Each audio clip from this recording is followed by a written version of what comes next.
അധ്യാത്മരാമായണം കിളിപ്പാട്ട് ബാലകാണ്ഡം. ഹരിശ്രീ ഗണപതയേ നമഃ. അവിഘ്നമസ്തു. ബാലകാണ്ഡത്തിലെ ആദ്യ ഭാഗത്ത് മുതൽ വായിച്ചു തുടങ്ങുകയാണ്. പദ്യഭാഗം രാമായണം കിളിപ്പാട്ടിൽ നിന്ന് ആളുകൾക്ക് വായിക്കാൻ കഴിയും. അതിൻ്റെ ഗദ്യമായിട്ടുള്ള കാര്യമാണ് ഇവിടെ സൂചിപ്പിക്കുന്നത്. ആദ്യ ഭാഗം മുതൽ നമ്മൾ ആരംഭിക്കുകയാണ് ബാലകാണ്ഡം. ശ്രീരാമ, സീതാഭിരാമ, ലോകാഭിരാമ എന്ന് ശ്രീരാമനാമം പാടി വന്ന ചെറിയ പെൺതത്തയോട് ശ്രീരാമ കഥ പറയാൻ കവി ആവശ്യപ്പെടുന്നു. കവിയുടെ വാക്കുകൾ കേട്ട് ശാരിക പൈതൽ ബന്ധിക്കപ്പെടേണ്ടവരെ വന്ദിച്ച് ശ്രീരാമ സ്മരണയോടെ കഥ പറയാൻ തുടങ്ങി. ഇഷ്ടദേവതാസ്തുതി. ലോകോൽപത്തിക്ക് കാരണമായിട്ടുള്ളവനും ശിവശക്തി സംഭവനുമായ ഗണനായക, അങ്ങന്റെ പൂർവ ജന്മകർമ്മങ്ങളുടെ ഫലമായി ഉണ്ടായേക്കാവുന്ന വിഘ്നങ്ങൾ തടുക്കണമേ. അക്ഷരസ്വരൂപിണിയും സുന്ദരിയും ബ്രഹ്മാവിന്റെ മുഖകമലത്തിൽ വസിക്കുന്നവളുമായ ദേവി, എന്റെ നാവിന്മേൽ വന്ന് വാണിടണമേ. സമുദ്രത്തിൽ തിരമാലകളെന്ന പോലെ താമസം കൂടാതെ പദാവലി എന്റെ ഉള്ളിൽ തോന്നണമേ. വിഷ്ണു വംശത്തിൽ കൃഷ്ണനായി പിറന്ന മഹാവിഷ്ണു എന്നെ വിശേഷിച്ച് അനുഗ്രഹിക്കണം. പുരാണകർത്താവായ വ്യാസനെയും ഞാൻ വണങ്ങുന്നു. 4 വേദങ്ങൾക്കും തുല്യമായ രാമായണ രചനയാൽ ബ്രഹ്മാവിൽ ബഹുമാനം വളർത്തിയ കവിശ്രേഷ്ഠനായ വാൽമീകിയെയും ഞാൻ വന്ദിക്കുന്നു. രാമനാമത്തെ എപ്പോഴും ജപിക്കുന്ന ശ്രീ പരമേശ്വരൻ എൻ്റെ മനസ്സിൽ വസിച്ചിടുവാനായി വന്ദിക്കുന്നു. നാരദ പ്രമുഖന്മാരായ മുനികളും ശിവപത്നിയായ ശ്രീപാർവതിയും എന്നെ തുണയ്ക്കണം. കാരണഭൂതന്മാരായ ബ്രാഹ്മണരുടെ പാദകമലങ്ങളിൽ പറ്റിപ്പിടിച്ചിരിക്കുന്ന പാംസു സഞ്ചയം എൻ്റെ മനസ്സിലെ മാലിന്യമെല്ലാം തീർത്ത് ശുദ്ധി ചെയ്തിടുവാനായി ഞാൻ വന്ദിക്കുന്നു. നാനാ ജഗന്മയനായ ഭഗവാനും അടിസ്ഥാനം ദേവം വേദമാണെന്നാണല്ലോ ഗുരുനാഥൻ പറഞ്ഞത്. ബ്രഹ്മവിഷ്ണു മഹേശ്വരന്മാർക്കും സമ്മതമായിട്ടുള്ള വേദജ്ഞാത്തമന്മാരായ ബ്രാഹ്മണ ശ്രേഷ്ഠരെയും അവരുടെ വരത്തിൻ്റെയും ശാപത്തിൻ്റെയും മാഹാത്മ്യത്തെയും കുറിച്ച് ആർക്കും പറയാൻ കഴിയും. പാദസേവകനും ഭക്തനും അജ്ഞാനിയുമായ ഞാൻ ശ്രീരാമായണത്തെ ബോധഹീനന്മാർക്കറിയാവുന്ന രീതിയിൽ ചൊല്ലുന്നു.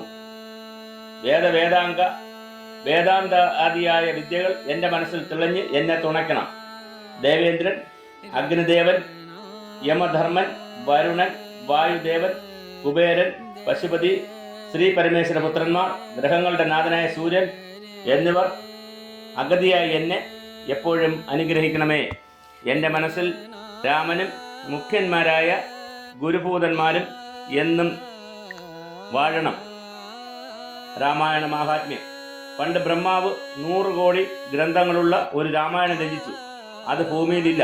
രാമനാമത്തെ ജപിച്ച് മഹാമുനിയായി തീർന്ന വാൽമീകിയെ കണ്ട് ബ്രഹ്മാവ് ഭൂമിയിലുള്ള മനുഷ്യർക്ക് മോക്ഷപ്രാപ്തിക്ക് വേണ്ടി ശ്രീരാമായണം രചിക്കണമെന്ന് അരുൾ ചെയ്തു. നാരദ മഹർഷി രാമായണ കഥ ഉപദേശിച്ചു കൊടുക്കുകയും ശ്രീ സരസ്വതി വാൽമീകിയുടെ നാവിൽ വിളങ്ങുകയും ചെയ്തു.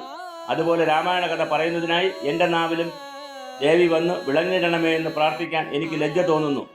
വേദശാസ്ത്രങ്ങൾക്ക് അധികാരിയല്ലെന്ന് കരുതി എന്നോട് കൃപ തോന്നി ക്ഷമിക്കണേ. ആത്മജ്ഞാനത്തെ തെളിച്ചു കാട്ടുന്ന ആധ്യാത്മരാമായണം ശ്രീ പരമേശ്വരനാൽ പറയപ്പെട്ടതാണ്. ഇത് അധ്യയനം ചെയ്താൽ മനുഷ്യർക്ക് ഈ ജന്മത്തിൽ തന്നെ മോക്ഷം ലഭിക്കുമെന്നതിൽ സംശയമില്ല. രാമമാഹാത്മ്യം വളരെ ചുരുക്കി ഞാൻ പറയാം. വളരെ ഭക്തിയോടുകൂടി ഇത് കേട്ടുകൊള്ളൂ. ബുദ്ധിമത്തുകളായവർ ഈ കഥ കേൾക്കുകയാണെങ്കിൽ ലൗകിക ബന്ധങ്ങളിൽ കുടുങ്ങിയവരാണെങ്കിൽ പോലും അവർക്ക് മുക്തി ലഭിക്കും.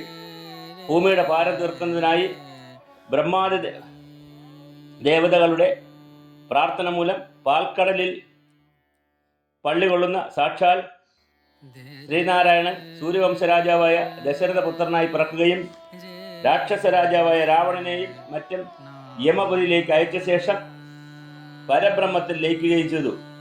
ആ വേദാന്ത വാക്യ വേദ്യനായ ശ്രീരാമന്റെ പാദകമലങ്ങൾ ഞാൻ വന്ദിക്കുന്നു. ഉമാമഹേശ്വര സംവാദം.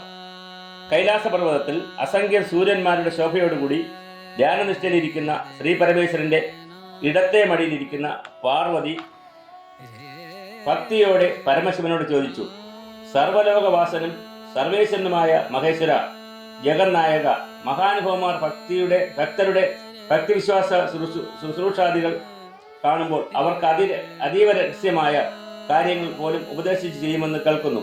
അതിനാൽ ഞാൻ അറിയാനുള്ള ആഗ്രഹം കൊണ്ട് വിവശിയായ മനസ്സോടുകൂടി ചോദിക്കുകയാണ്. എന്നോട് കാരുണ്യമുണ്ടെങ്കിൽ അങ്ങ് എനിക്കിപ്പോൾ ശ്രീരാമ വേദ തത്വം ഉപദേശിച്ചു തരണം.